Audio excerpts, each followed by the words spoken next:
November 1st. Make your life count. Nehemiah made a statement that I believe everyone with vision should learn to make. It's one of the greatest statements of priority that I have ever read anywhere. Nehemiah was at a place where he had started to rebuild the wall of Jerusalem. He had motivated the people by giving them a renewed purpose. He was able to communicate to them the necessity of doing this great project, and they were working hard at it.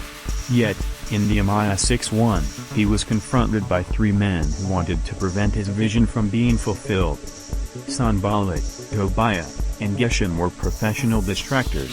In Nehemiah 6:2, Nehemiah said, "Sanballat and Geshem sent me this message, 'Come, let us meet together in one of the villages on the plain of Ono.' But they were scheming to harm me." In verse 3, Nehemiah said, "So I sent messengers to them with this reply, 'I am carrying on a great project and cannot go down. Why should the work stop while I leave it and go down to you?'" He refused to come down from the wall, and his enemies were thwarted. That's what I call a man who had his priorities set. Your destination is so perfect for you that God doesn't want you to end up anywhere else.